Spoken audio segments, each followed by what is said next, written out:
First of all, I'm happy for Detroit. I thought it would be a close game. It was. I'm very happy for Detroit. Wife's from there. I like Jared Goff. I think it's a great story. I'm a Michigan fan. Lions. We picked them to win the division. But it should be noted that no call on the shot to the head of Matt Stafford was an egregious miss. Light pushes have been called all year, and then they stepped on him. That in 2023 in the playoffs, that not being called is an egregious miss. And then there's no call on the Puka interference where they grabbed and hit him early. That, again, that's a no-brainer too. But you're on the road. You're not going to get every call. Be that as it may, these were misses. You got to acknowledge it. You whine and complain about Dallas. You got two major officiating breaks. But to me, the story of the game was the first half in the red zone. In the red zone, the Rams couldn't get touchdowns. The Lions did and earned them because Ben Johnson's a great coordinator. Their O-line's top 2 in the league. I love their personnel. Lions have better players than the Rams. I think the Rams quarterback and coach are better, but the Lions won the first half with 3 75-yard touchdown drives. If you do that at home in a playoff game, you're going to win 99% of them. In the second half, the Rams staff, a great staff, made adjustments, and the Lions went from 3 touchdowns to a field goal, from 7.5 yards of play to less than 4. 3 touchdowns to 0. So this game was the Lions' play calling, play design, Ben Johnson, O-line, Goff taking a lead and holding on for dear life. But let's talk about the good things about Detroit. Unlike Dallas and Miami, they're not a fraud. They're imperfect, but they're not a fraud. They play with an aggressiveness. Jared Goff's been crapped on in his career. So is Dan Campbell. And so they play with a chip on their shoulder. And don't forget, these guys started out 4-19-1. So Jared Goff got blamed for everything in L.A. He goes to Detroit and gets the crap beat out of him behind a bad O-line. Dan Campbell, eye roll, opening press conference, 4-19-1. So these guys play with a chip on their shoulder, a mile long, and it's fun. And they're aggressive. And they've built a fence around it, and they're easy to root for. Both have been doubted in their career. The star of this team, and I've talked about this many times, is the front office. Wide receiver, tight end, linebacker, O-line, pass rushers. Man, they got dudes everywhere, and they're not even paying them yet. I mean, they're like Green Bay, all their best players, they're not even paying them yet.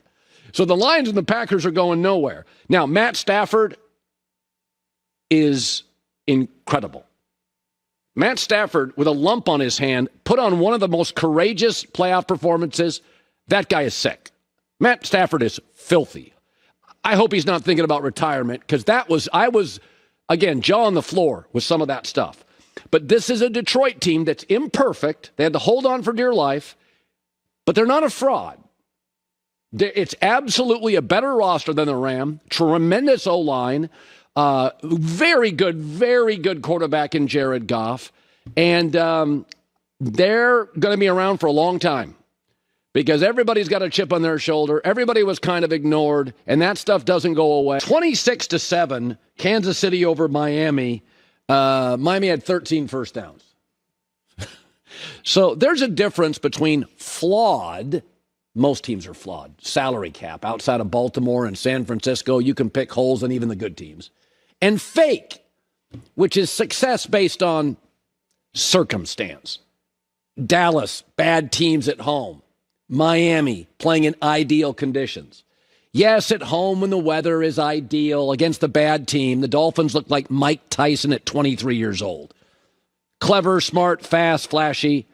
But did they even compete against Kansas City? They no-showed. I mean, they waved the white flag in the second half. Bubble screens, trailing by 3 touchdowns. It's kind of embarrassing. They looked cold. They played cold. And one of the things I love about this business is when I'm right, I remind you, and when I'm wrong, you remind me. And I never fell in love with Miami, and I've always been kind of dubious about Tua, though I think he's a great kid. Miami is lucky that Kansas City wasn't very good in the red zone, or it would have been 42-7. This wasn't really competitive.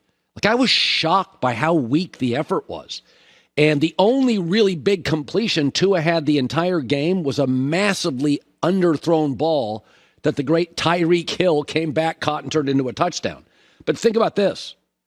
Tua had fewer passing yards than Skylar Thompson did last year in his playoff game at Buffalo. Like, that was really, really embarrassing. Shockingly bad.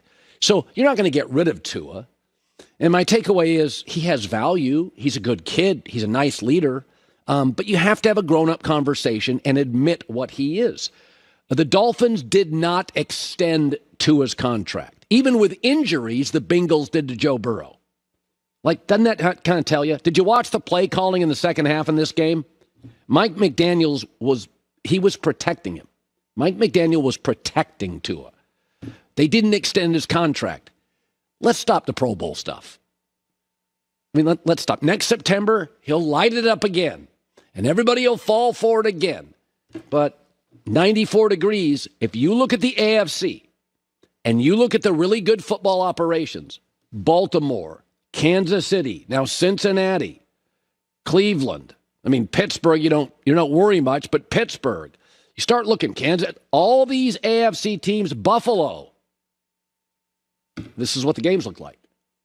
Mike McDaniel is a very good coach. Conditionally, in the first 2 years, road games, 7-12. So let's just be honest about what Mike's created and what Tua is. These are real conversations. You don't need to be defensive. Some of us saw it very early, and I will remind you I did, because you'll remind me when I'm wrong, and that's often too. Hi, everybody. Thanks for watching. Subscribe here to get the latest from the show. Also, be sure to check out more of the best clips from The Herd or go watch a few segments from other shows on FS1.